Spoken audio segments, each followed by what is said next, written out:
Hello and welcome to the 24/7 Sports Football Recruiting Podcast. I'm Cooper Petagna alongside my partner and Director of Scouting, Andrew Ivins. And Drew, it's a new day, new Eras Tour, whatever you want to call it. Look at the boys. We're on StreamYard, right back to our roots. If you have been with us from the beginning, you understand, I guess, the long road travel to how we have gotten here.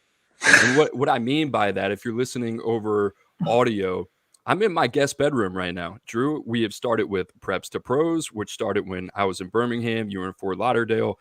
I've since moved to Nashville, in the building, in the studio. Now we're back to StreamYard. We got some stuff going on in Nashville, all exciting things, I promise. But this is our current situation. This is our current format. The other thing that you might notice is that we're live on YouTube right now on the 24/7 Sports YouTube channel.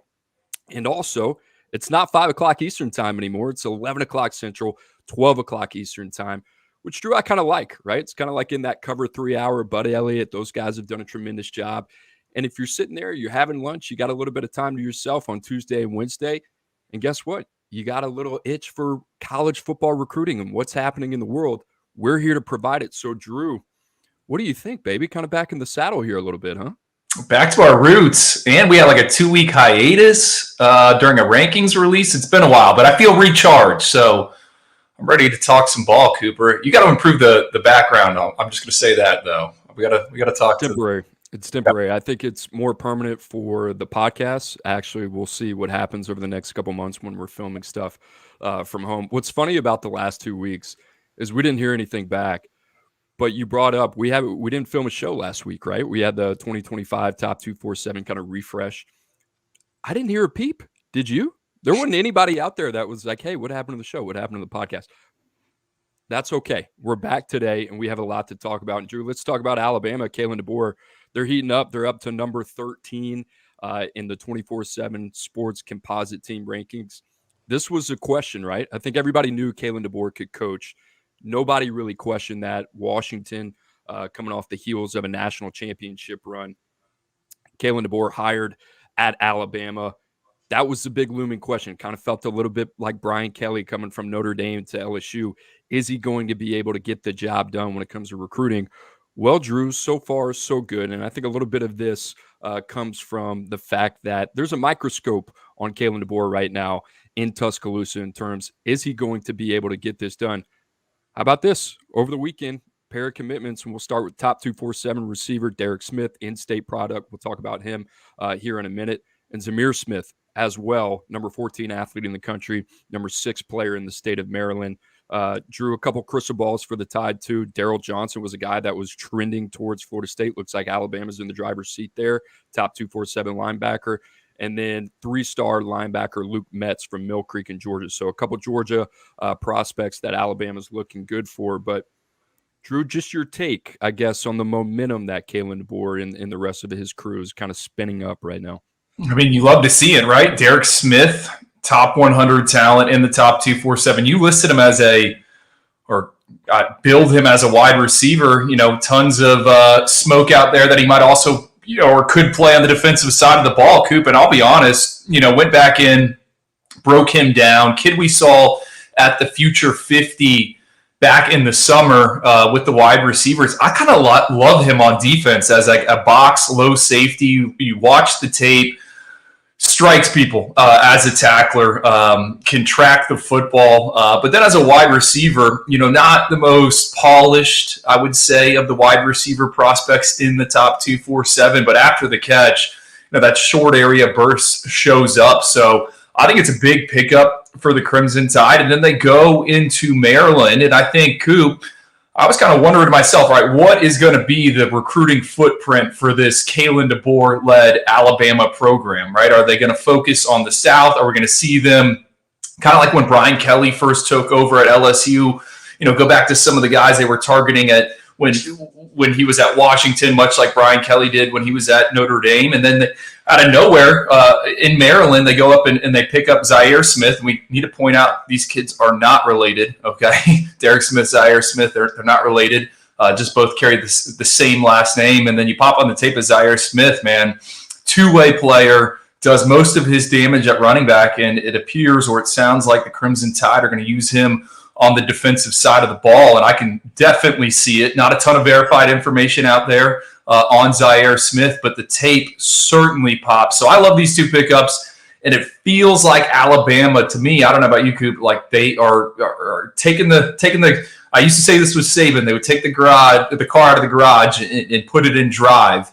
We're seeing a little bit of that, and it's been a while since, I don't know, there's been Alabama kind of buzz, right? We've been to events. Alabama hasn't been mentioned much, and now you look, they're 13 in the rankings, a little stretch of commitments, and I would assume that's going to continue as we progress through these month of March, April, into May. I like the geography here, right? Like if you're following the cookie crumbs a little bit, I like the fact that you get a really good in-state player in Derek Smith. You mentioned the two-way ability.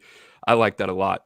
I think the other thing is, if you think about Alabama, they have for a long time under Nick Saban, kind of had their hands in the DMV. They have always been active in that area. So to go out there and get a guy like Zamir Smith, I think that says a lot. And then the two other guys that they're trending for, Darrell Johnson, right, out of the state of Georgia, and Luke Metz as well, out of Mill Creek. I think that's important. So I kind of they haven't really strayed far from what's been the traditional geographical footprint, which I don't want to say was really ever in question, but it's been pretty interesting to kind of see Alabama continue to kind of follow the traditional recruiting routes, at least geographically. Drew, the other question I asked myself when it came to Alabama and Kelen DeBoer, if you were to evaluate this class and then look at it through the lens of ask yourself this question, if this was Nick Saban sitting in the high chair in Tuscaloosa and not Kelen DeBoer, how would you evaluate this class? I think these are Saban-esque takes, right? Those two so far. I mean, it's still early.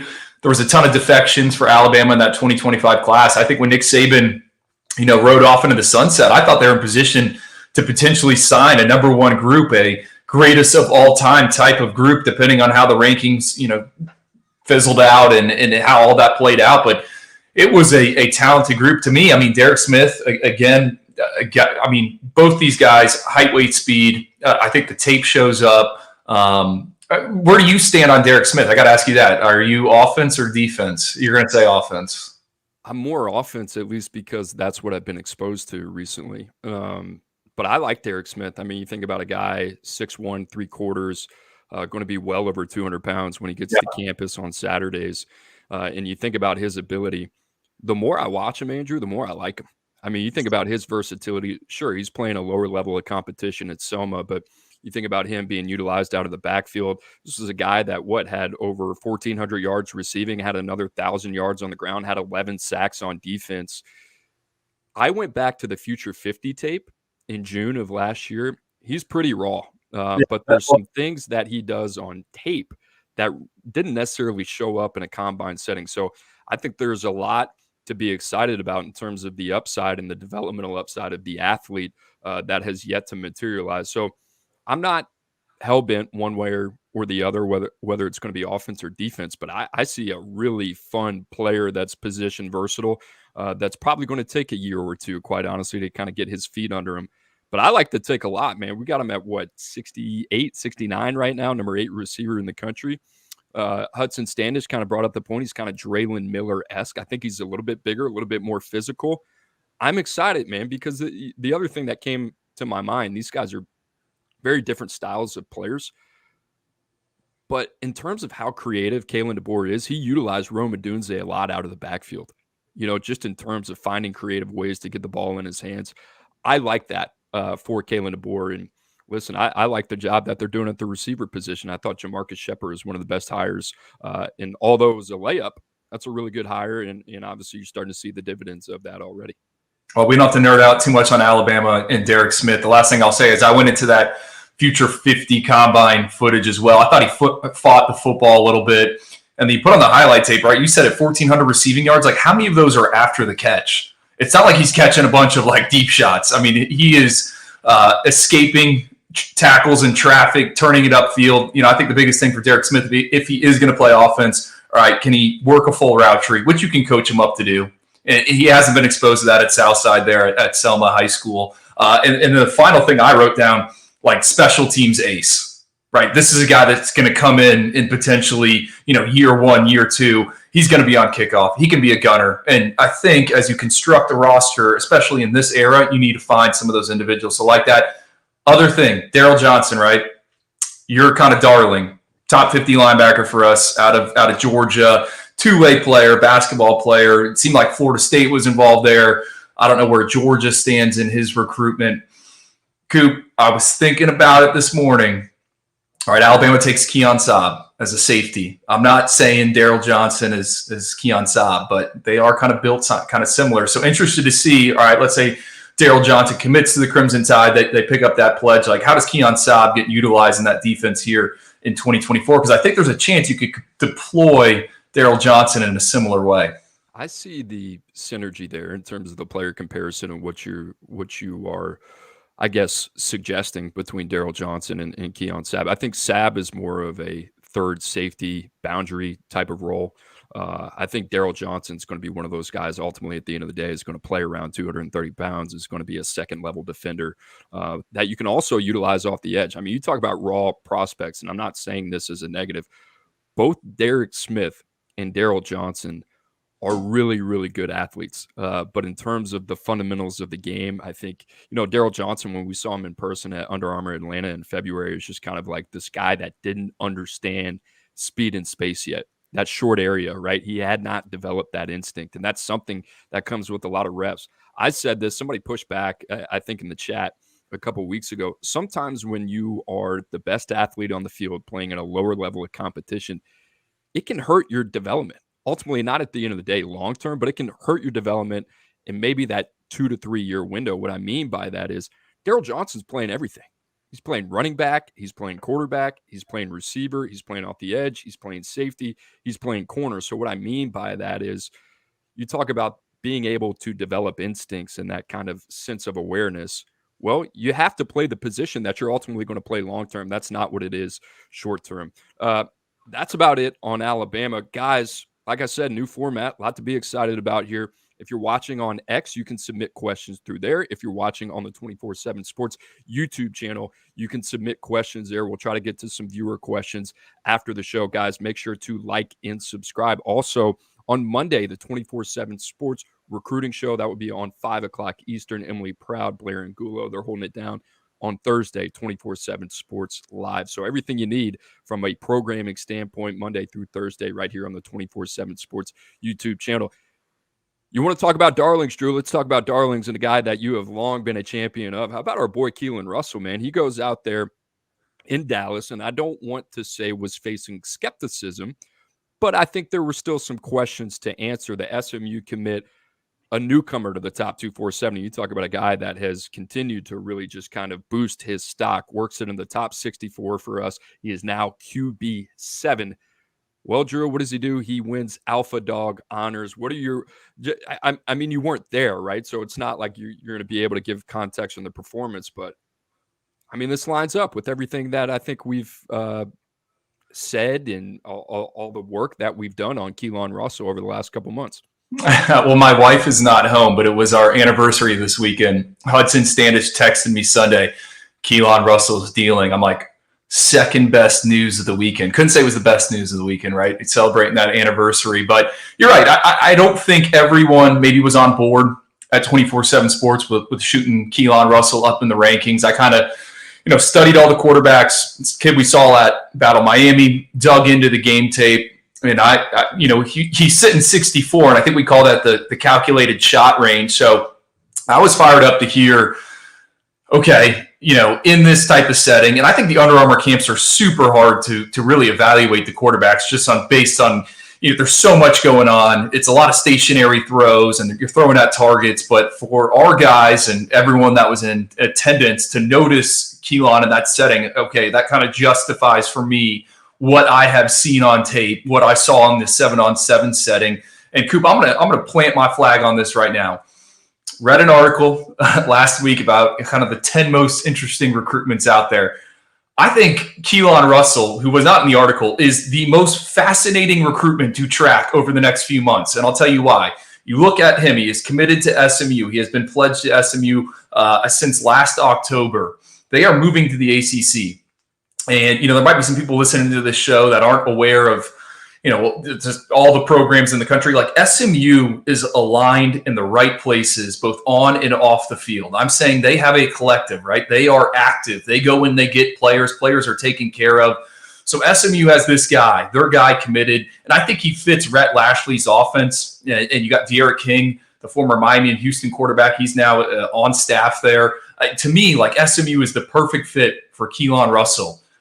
But everyone in the country has noticed this on the coaching side, right? You got Florida, Texas A&M, Texas is lingering in the shadows, Ole Miss, I think UCLA. Like what happens with this recruitment to me is going to be fascinating because I think it'd be fun to see him at SMU, moving into a power conference in an offense he fits, but there's going to be a lot of other variables in play here for the quarterback. And I'm excited to see how it plays out. Like this is the one where I'm like, I need to wake up and read about Kelen Russell. I don't think you're far off. I think it's the most intriguing recruitment, not because of just the position and what he brings to the table as a player. I think from the NIL standpoint, Drew, when you start to think about it, right, you just mentioned SMU being aligned. How about SMU now being in the Power Four, right, starting next year in the ACC? And you think about Kelen Russell, and this is a guy that traditionally they have done everything right? They were early. You talk about a guy in state playing the highest level of competition in the state of Texas, 29-1 as a starter, completed over 72% of his passes last year. And now you got Texas, who took a quarterback early and another top 247 guy in KJ Lacey. They're sniffing around. The offer hasn't come yet. You read between the tea leaves a little bit on Kelen Russell, and you read the article, and it's like he just kept bringing up, hey, well, they already have a guy, right? And I'm not saying that's kind of like playing into it, but I thought it was fascinating. I mean, he might have brought it up 2 or 3 separate occasions in the same article. So I find that fascinating. Ultimately, at the end of the day, what I'm suggesting is it's going to be an arms race for Kelen Russell, right? And Drew, if we know how these things go, right? There's a little bit of, I don't know, ebbs and flows in terms of the recruitment. I don't think KJ Lacey ends up at Texas. And I'm not saying Kelen Russell ends up there either. But the way this goes right now, when you already have a quarterback in the boat, and that happens to be a guy that's ranked inside the top 250, and he's from another state inside the same recruiting footprint in the SEC. Now you got Auburn kind of sniffing around there. He's taking some other visits. I can kind of see these two parting ways a little bit, and kind of opens the door for Kelen Russell. But at the end of the day, Drew, you think about the most advantageous person in this whole limbo, right, between SMU and Texas. It's Kelen Russell because you have two, and I say this with SMU. I mean, they paid their way into Power 4 football, right? They did. They had to eat it on the chin for however many years. I think over more than a decade. You think they're going to let this guy go now that he's ranked inside the top 64? And quite honestly, he's a guy like you look at Husan Longstreet, you look at Antoine Hill, you look at all these guys like, man, Kelen Russell's got a path inside that kind of top 40, top 32 conversation, not just because of the production, but the skill set as well, man. I mean, this is an exciting player. So I am with you 110%. I think this is going to be the one to watch. And I think you called Chris Hummer, right, the other day. We were like, hey, man, you gotta get on this, huh? Yeah, I was like, I got a story idea for you, right? No one's talking about it. I think the other thing with you were all over the place. I was trying to write it all down. All right. You also got to take into account Rhett Lashley. I'm also planting my flag on this. I think he could be a very hot name in the coaching carousel. And you mentioned the KJ Lacey situation. Like, it feels like some magical or musical chairs are going to come with the quarterbacks. And what I love kind of about the quarterback recruiting is all these arms know each other. Like, they go to the same 7-on-7 tournaments. They go to the same camps. Some of them like each other. Others don't like each other. And guess what? Each one of them thinks they are the best one. So give me KJ Lacey, Kelen Russell at the Elite 11 finals. And this has still not played out in terms of what's going to happen. I'd be all for that. Finally, last thing on Kelen Russell, Cooper, this feels like Aaron Noland of last cycle. Different scenario because Aaron Noland's not committed anywhere, but he's like, to me, the hot name, I guess, in scouting circles. And I guess really in the I had a publisher ask me this morning before we got on, hey, do you think Kelen Russell could end up at X school? I'm like, I have no idea, but he has quickly become a star of the spring recruiting cycle. Give me an ideal fit for Andrew Ivins, for Kelen Russell. Oh, Even if the school isn't in it, I mean, where do you think is a place that kind of makes sense for him? I think he's one of the most exciting playmakers at the quarterback position in this class, right? I think that is like the first line of my scouting report. He can beat you with his arm, he can beat you with his legs, kind of more of a one read anticipatory thrower at this stage, but that's what his offense has called for. And I think what's also notable about Kelen Russell is he's at Duncanville, right? Duncanville's gone 29-1. You said it, won back-to-back state titles. He has been surrounded by an all-star cast of individuals. But he's done more than, just steered the ship, right? He has navigated some difficult waters and stepped up at key moments. I think that completion percentage you brought up, over 70%, that says a lot to me.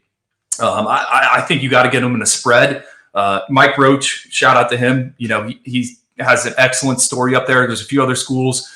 Houston's going to get him on campus. You think about Willie Fritz, our guy there now at Houston, friend of the podcast.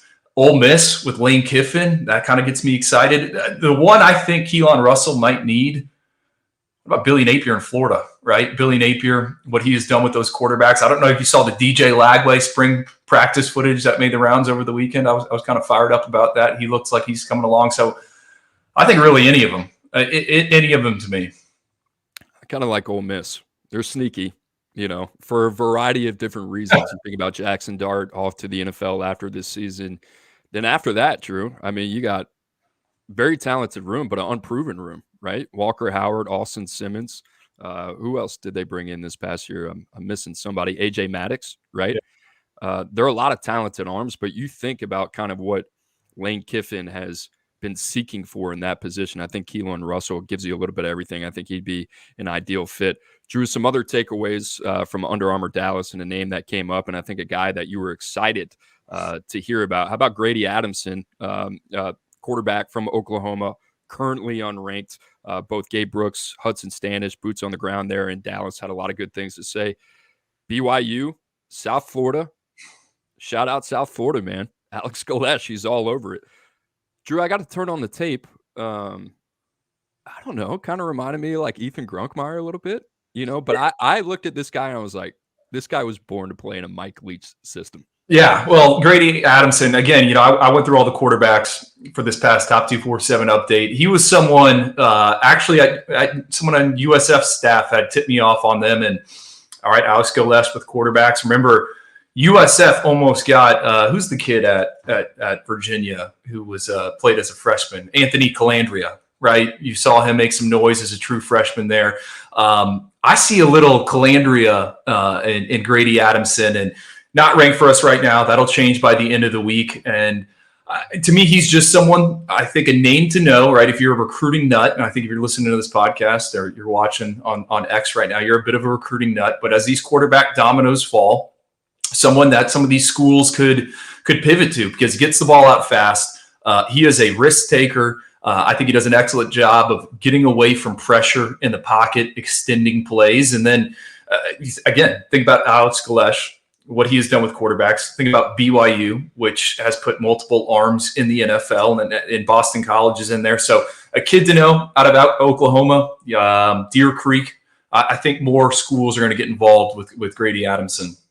I like that one. Hey, by the way, how'd you dig up this kid?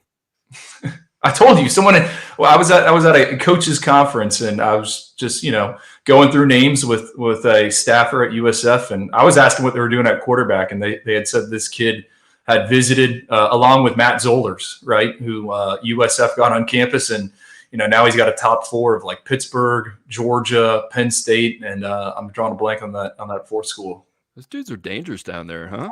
I mean, they got some expectations this year. Brad Crawford was talking about USF potentially sneaking their way into the 12-team playoff, representing the G5. So a lot of excitement in Tampa, more so than there has been in quite some time. All right, Drew, moving on, crystal balls of note. There have been a handful of them.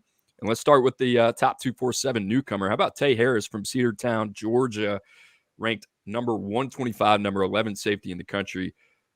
You want to talk about a profile, Andrew. This is a profile, right? 5'11", 183 pounds, 4.38 on the laser 40-yard dash. He also had a 4.1 shuttle. almost a 34-inch vert. How about this? 10.5 broad. I mean, you think about how that would fare at the NFL Combine in 2024. I mean, I think he'd probably be around top 70%. But the crystal ball, right? That's what's important. Clemson trending on the crystal ball here. You know what's funny? I was looking through our board and I was thinking about all these guys, Isaiah Campbell, Amari Adams, and last year I was thinking about Christian Bentancur and all these guys. I tell you what, man, just in terms of like the talent ID and the evaluation and the return on investment, I get it. Dabo is going to take a lot of flack because he's not really willing to go to the portal. I think at this point we can say Dabo is not going to utilize the portals, but 2-3 straight years, right? I think he's only had one player that he's taken from the transfer portal. So you have to hit in high school. Your margin of error is so much slimmer. Drew, they continue to impress me. And this would be a guy out of the state of Georgia, to me, would be a huge pickup. Yeah, I kind of love this potential fit. And right, we list Tay Harris as a safety. I think he could be a slot inside corner. You read off the testing numbers. He was almost the alpha dog of Under Armour Miami, just based on what he did in one-on-ones. I don't think he gave up a reception in like 12 different reps against a loaded collection of pass catchers there in South Florida. You know, people always ask about our rankings. All right, what fuels it? What moves it, right? How did this guy shoot up? Let's talk about a box checker for us and Tay Harris, okay? So the in-person evaluation, he looks awesome against elite competition. And this is a kid that is fighting for reps in line. He's not hiding in the shadows. Okay, then we get the testing data, which our friends at the UC Report posted those testing numbers. He is testing off the charts, right? And your favorite corner or defensive back that might have moved down in the rankings, he had an opportunity to go out and run a 4.38. He had an opportunity to run a 4.1. Well, they didn't. Tay Harris did. And then I think the most important thing, Cooper, is you throw on the tape of Tay Harris. He's a 3-phase playmaker in Georgia, and the tape pops, right? That is why Tay Harris has slid up in the rankings. So now that I got that out of the way, no, I think Mike Reed, Clemson, you're right. They can't miss on these guys. And I got in this conversation with a national college football writer about Clemson in the upcoming season. And they're like, oh, I think they're, I don't know if they're going to get to 6 wins. I'm like, I get it. It's easy for you to say that because of the transfer portal, but I've seen 1 through 23 in the recruiting class, right? I've seen these guys. They're taking a lot of guys with traits. We saw a lot of those freshmen play in 2023. So I think Clemson does an excellent job of what you said, talent ID, but they continue to elevate the floor of that roster at certain positions. Last year it was Khalil Barnes, Avion Terrell. They both got some run, and those guys are going to be a year more experience. Yes, Clemson loses Nate Wiggins, but I think Mike Reed does an excellent job, and I think that'd be a great fit. I think Tay Harris is a guy that can play multiple spots in that secondary if he does end up with the Tigers. Do they make a CFP appearance this year? Oh, I got to go through the schedule. They're just fascinating to me because Here's the better question.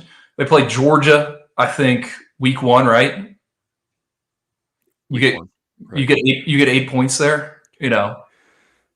That's a state of the program type of game, and I think Josh Pate kind of touched on this a little bit. I mean, it's not a surprise if they lose that game, but I think you want to see Clemson be able not to just hang around, but to be in that game late in the fourth quarter and have an opportunity to win it, right? I think that's going to say a lot about the program. And yeah, it's just one game, but the direction of the program as well, right? I mean, this is the path that Dabo Swinney has chosen to take. The other thing about this, a lot of those young guys, they're going into their second year now, right? I mean, you think about Peter Woods, Tamarian Parker, Klubnik coming back, Adam Randall, right? These guys getting healthy. So now, the intricate part of Clemson's program is talent identification, evaluation, player development. And now that comes to the surface, right? Because there's nothing supplementing it. There's no break glass in case of emergency. Let's go out and utilize the transfer portal. This is it, right? So it's your reputation on the line in all 3 of those areas. And you get to really kind of see here this year in 2024 whether Dabo Swinney has kind of been swimming in the right direction or not. And I certainly think he is. But in terms of how high is that ceiling, and I think Dabo's always going to point to this, well, we've won 10 games however many times, and that's the first time that's been done. I get it. I completely understand that. Nobody's saying Clemson is not a successful program, but you have to admit the barometer and the standard for that program has completely changed, right? After those title runs kind of in the early part of the decade. So I don't know. I think they could get in, just given the ACC and maybe Jordan Travis not coming back at FSU. I still think they're going to be a factor with DJU. Miami with Cam Ward, we'll see. I don't know, Drew. That's one of those teams that I think there's some limitations there, right? Ultimately, at the end of the day, like I wouldn't be surprised if they got a CFP seat. Are they going to work their way into the semifinals, into the national championship? I don't know. I don't know. I don't know how we got here, but I think the key to Clemson's success is going to be staying healthy. Started with the Tay Harris crystal ball, my friend, and then we put on the mud tires and we went off roading. All right, let's stick with the crystal balls. Amari Wallace, top 247 safety, number 16 safety in the country, number 175 prospect. Drew kind of slipped in the rankings last week when we did a refresh to the top 247. He is crystal balled to Miami. Would be a nice pickup. Another guy at a Miami Central. What are your thoughts on him?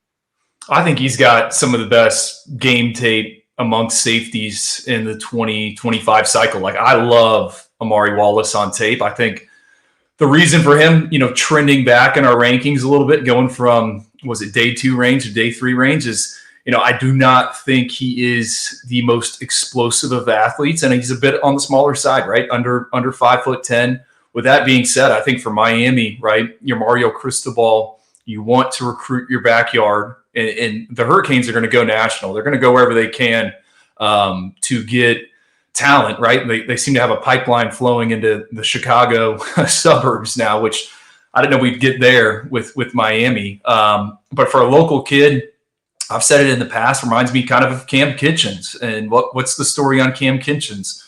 High IQ football player, didn't test exceptionally well at the NFL scouting combine. I think he has gone from what you used to see him in round 1 of NFL mock drafts, then it was round 2. And I think now he's maybe even more of a day 3 player. But I think for Miami would be a huge pickup, probably my favorite commit if they were to add him. I don't have the list in front of me, but I think he's a guy that can make plays on the back end of the defense. And I think he can do it in the ACC where teams want to throw it around. Yeah, let me come into your defense here a little bit, right? I mean, it's a height, weight, speed game. You guys hear us say that all the time. And I'm sure there are a lot of Miami fans on here that are bring up Ruben Bain, right? Because it's always Ruben Bain that comes up. Yeah. The draft is still 2 years away. Let's be patient. Ruben Bain is a monster, right? Nobody is arguing that. Amari Wallace, 5'9", 3/4, 172 pounds, 4.31 in the shuttle, good time, 28-inch vert, 106 on the broad. Right, if you were going to be undersized, which Amari Wallace is, Drew, I think you had the stats on how many corners in this case, let's call Amari Wallace a safety, that are under 6 feet that get drafted. Those guys really have to be special. There has to be redeeming qualities that really jump off the tape in terms of position flexibility, in terms of instincts, in terms of verified testing, right? When it comes to the case of Amari Wallace is a really good football player that plays the safety nickel position.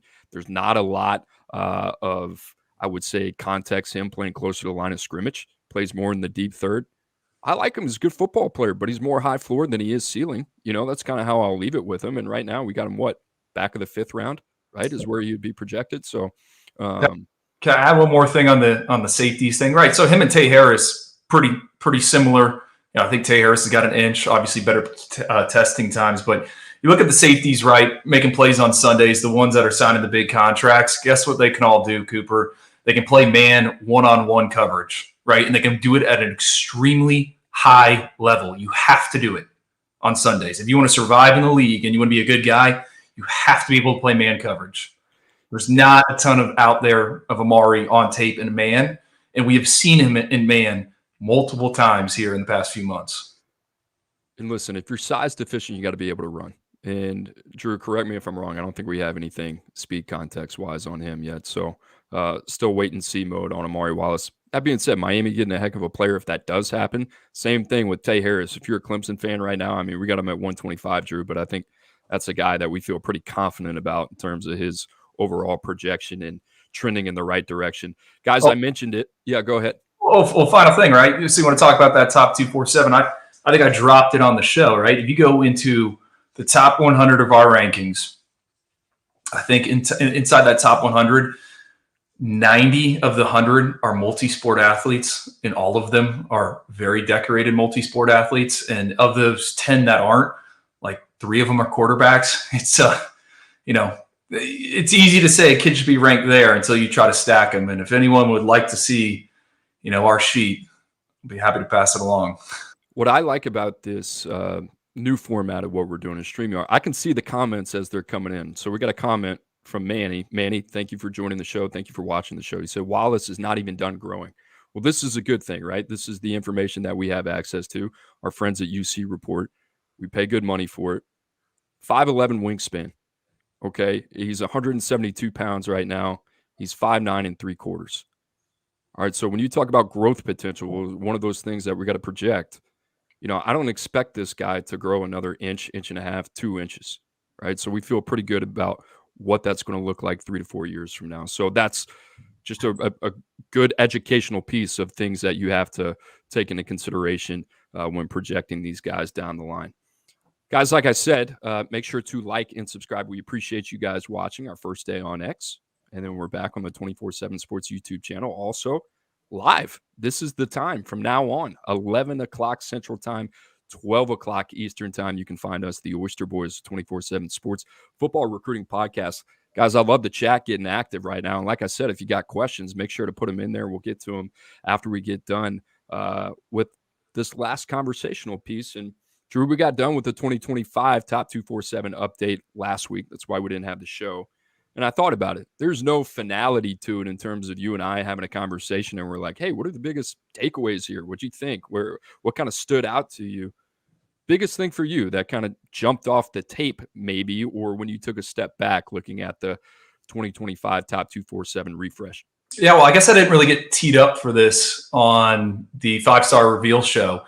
I think there's a lead pack of quarterbacks, and there are guys we made 5 stars, right? We made 3 new quarterbacks 5 stars. So you have Bryce Underwood at the top. You have Tavian St. Clair, the Ohio State commit, George McIntyre, the Tennessee commit, and you got Julian Lewis, the USC commit, all inside our 16. I think that is the top group. I think they've separated themselves. They, if you're watching a race, they are away. And then I think there's some chases, right? And then there's a peloton way in the back. I think that first chase is Husan Longstreet, who is inside our 32. Cooper, you brought him up trending on the crystal ball to Texas A&M. Steve Wiltfong, director of recruiting at 24/7 Sports, fired in that crystal ball forecast a few weeks ago. And I believe Husan is announcing a decision here next month.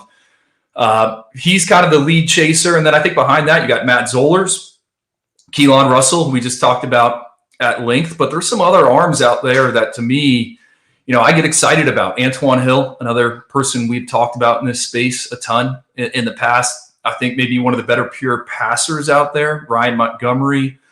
You keep going down the list. And for me, I'm excited to see how all this shakes out over the next few months with the Elite 11 regionals. And then we're going to get the Elite 11 finals. To me, I've been trying to piece together my 20-man roster of the guys I think that will get invited to Los Angeles. And, Brian Stumpf and the guys over at the Elite 11 do an excellent job of assembling that list. But I'm fired up to see who gets in and maybe who's left out that we wanted to see out in LA. So I guess big takeaway, there's a lead pack of 4. I think there's some guys that can catch them. And I do think there's some depth with this quarterback class. All right. So I like the way that you phrased that, right? We got 9 months to go. Let's say we're running a race here. You talked about that lead pack. In that lead pack, you have guys like Bryce Underwood. You have guys like Tavian St. Clair, George McIntyre, Julian Lewis.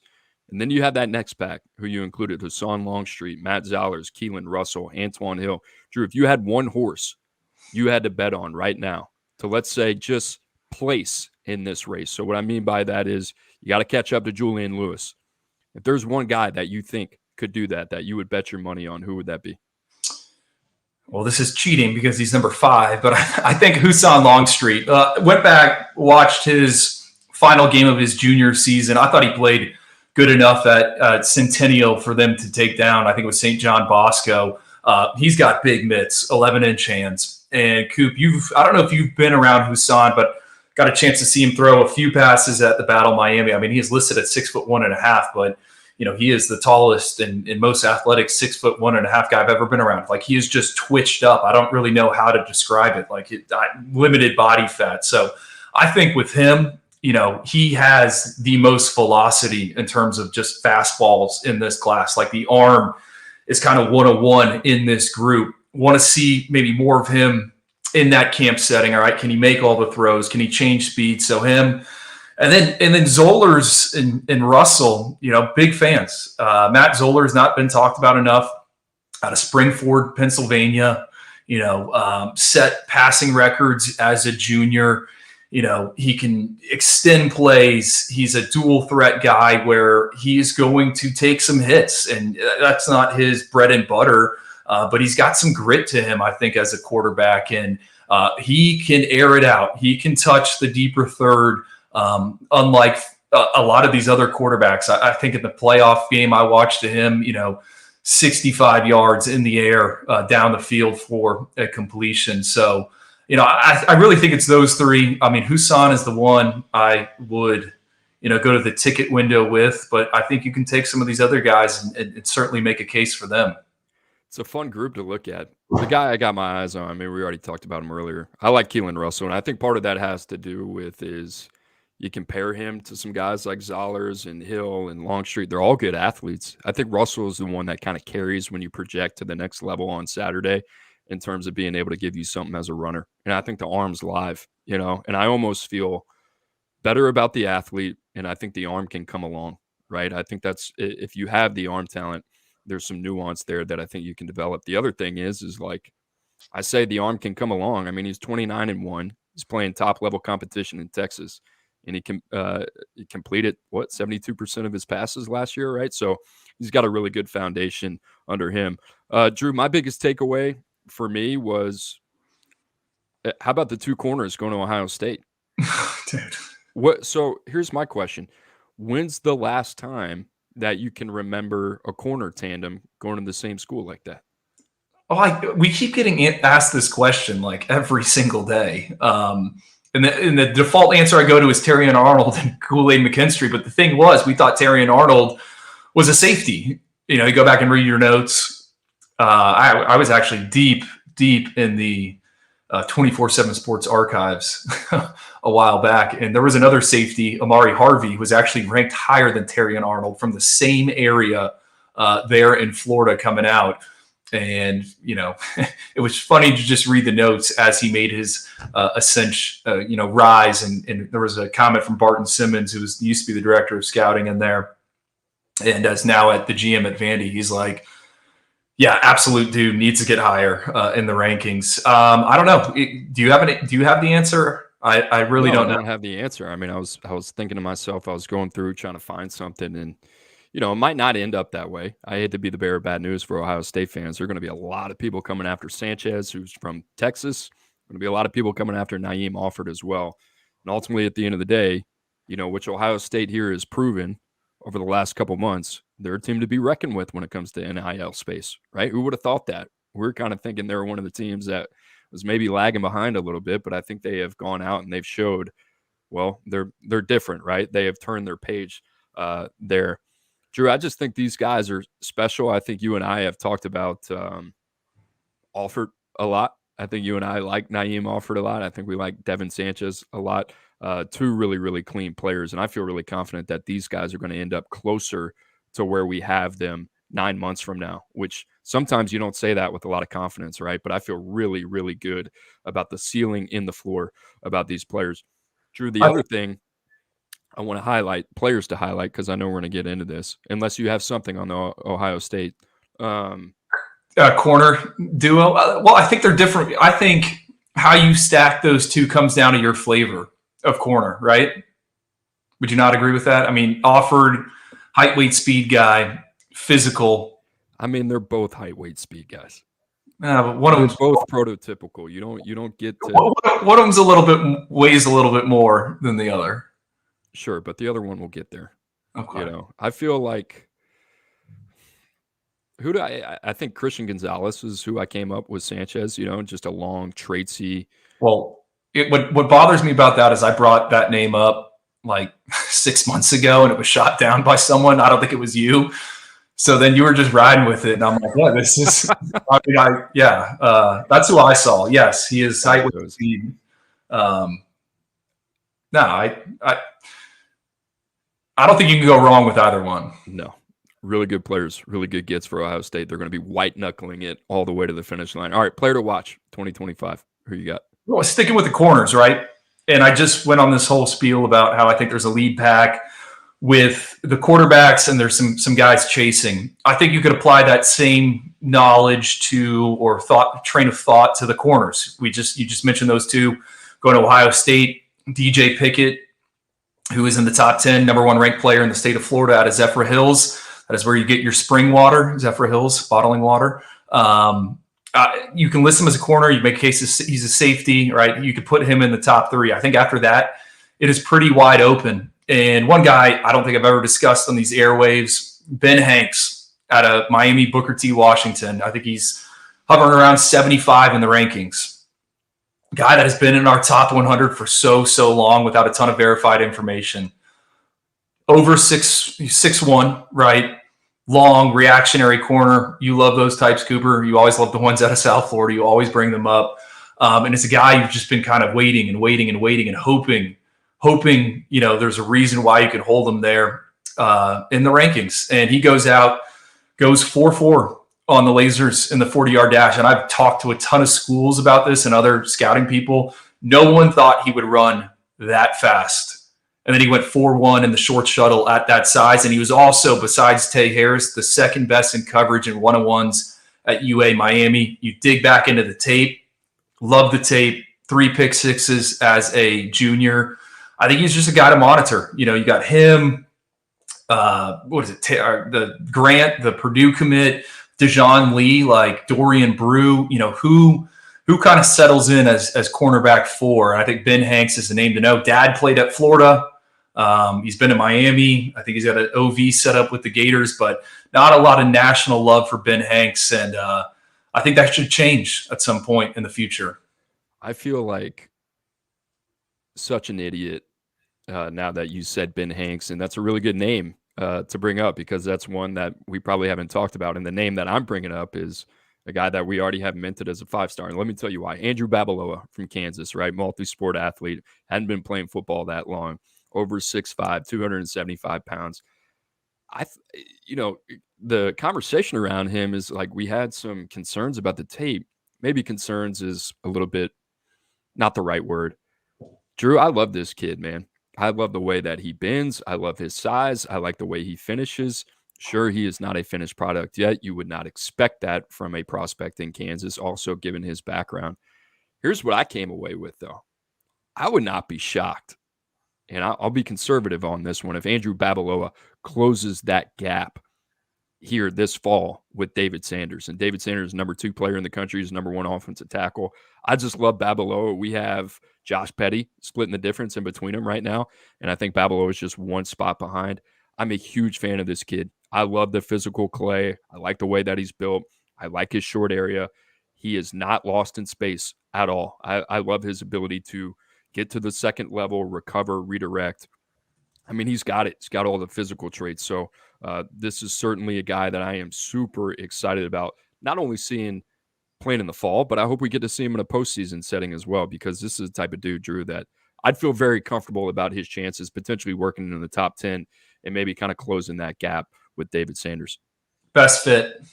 Because I'm going to buy you an Andrew Babaloa, NIL shirt or something. So what do you want to rock? What collegiate logo are we going with? It's a good one. I'd love to see him stay home, Kansas. That might be a little bit of a surprise. I mean, he's got everything on the docket. I know Alabama's making a charge. I know Stanford's in there for him as well. He's going to be a fascinating recruitment. We talked about Kelen Russell earlier. I think this guy is going to have the pull of the SEC, the intrigue of an ascending program right there at home. And then also you have the academic institutions like Stanford that are going to be able to push for him as well. So I don't know. I don't know where he ultimately ends up at the end of the day. I just hope he goes to a place that knows a little bit about offensive line development. And that's really what I care for, because I think the kid's got all the physical clay that there is to offer at the offensive tackle position. I love this new format because I can look things up.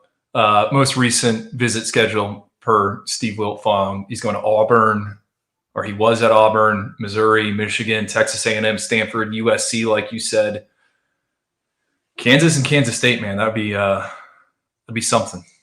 It'd be something. Kansas and Kansas State got it going. I don't know why. I was watching some Elite 11 regionals tape the other day of Atlanta, and Avery Johnson popped up on the screen. And I remember talking to his dad after. I think he got an Elite 11 invite there and was asking me what I thought. I was like, I mean, he's dynamic, and he was telling me he's a double guy on in basketball as well. And you think about these. I mean, you go in kind of with this lens of like, I remember going into that event being like, all right, I'm zeroed in on Jaden Davis and Aaron Nolan.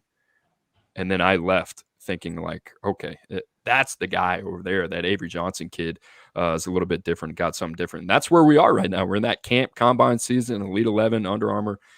Both those organizations do a phenomenal job. But Drew, without further ado, I think we got some questions, and why don't we just pick it up with one that always comes to the surface, the Michael Terry question. And if we can get it put up on the screen, somebody asked a question about Michael Terry earlier, saying what position would you project him to? Where do you guys see Michael Terry III playing at the next level? Any comps for him? I love this question because I think we're split on this. This is why I wanted to bring it up. Drew, I'll start. I've been thinking about this one a lot. I would say Jaheim Bell kind of comes to mind a little bit. Started his career at South Carolina, transferred to Florida State. Jumbo athlete, could play receiver, play him out of the backfield a little bit, has some inline ability if you want him there. I don't think that's Michael Terry. I don't think you're going to ask Michael Terry to line up in line. The other one is, I think he's exactly what people expected Jalen Hurd to be. If you remember Jalen Hurd, right, who was highly touted, recruited at Tennessee, believed ended his career at Baylor. Could be wrong there. Bounced around the NFL. I think got drafted by the 49ers or the Patriots, one of those two teams. I think played for both. Those aren't exactly comparisons that might blow your socks off. I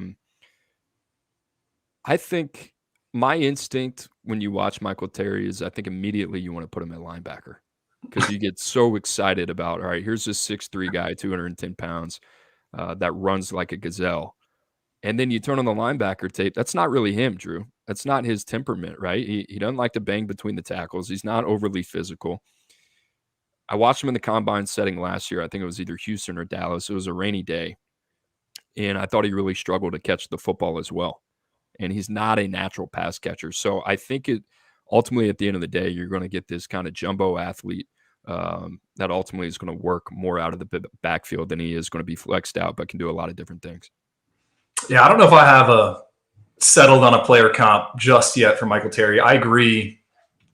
The lasting image I have is we were at the All-American Bowl, and Michael Terry is the easiest invite ever that has gone out for the All-American Bowl because it's in San Antonio, and they always want to have a local kid in the game. And I remember going to Eric Richards, the director of recruiting for the All-American Bowl, and it was after Hudson Sandish, Gabe Brooks had brought him up, I think Mike Roach as well, and I was like, hey, this kid is the easiest invite ever.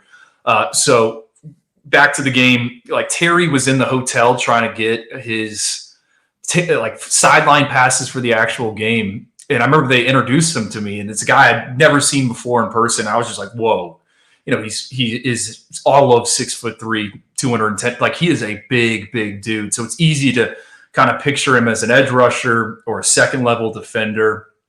I think he's going to be somewhere on offense. And this is not comparing him to Brock Bowers. I'm not saying he is Brock Bowers, but I think he could be utilized in a similar way, attached, detached, throw him the ball in space. And I think what stands out about Michael Terry is him after the catch, breaking tackles, full speed. He can move the chains in short yardage situations, right? You need to get 10, he's going to get you 11. You need to get 5, he's going to get you 6. So nothing's jumping out to me just yet. He's kind of an interesting one. But I think kind of that H-back, tight end type of role. And as football gets more positionless, I think more people are open to the idea of a Michael Terry. Yeah, we need that icon on Next Gen, who are recruiting software. Shout out to those guys that do an unbelievable job. Case study, right? I think every year we come across guys that we're like, man, we're really kind of split here. We don't know what these guys are going to be at the next level. We'll figure it out. We know we like the athlete, but in terms of a position bucket, it's kind of left with a question mark. That was kind of Terry Bussey, right? I mean, you and I until the end, it was. I think you were defense, I was offense on Bussey. There's a handful of those guys. All right, last question here: which prospect can be this year's Marquise Lightfoot? And I think the context here is a guy that started outside of the top 247 before his senior season and then was knocking on the door when it was all said and done. Drew, speaking of Next Gen, I was going through our board. I don't know if there's a name that pops out, but I think my eyes immediately go to that edge group, go to that defensive line group. I'll give you a name, and I'm not convicted on this guy being a top 32 guy, but just in terms of guys that I could see us surprising a little bit. And then if you were to go to our rankings and maybe look at the recruitment and say, okay, that really doesn't add up. How about a Kennegbong kid from New Jersey, right? And for whatever reason, I'm having a difficult time pulling up his profile right now. But I mean, you talk about like the prototype of what you want on the defensive line. That's exactly what he is. Player that I'm excited about, guy that we need to get into a little bit more here. Now I'm coming up on it right now. Young for his age, wrestler, 6'5", 250 pounds. Drew, I mean, in terms of like the physical clay, you watch the tape a little bit too. He pops. Certainly a guy that needs reps. Makes sense if you understand his background a little bit. The number one player in New Jersey. We have him right now currently inside the top 100, number 84 player in the country, number 12 defensive lineman.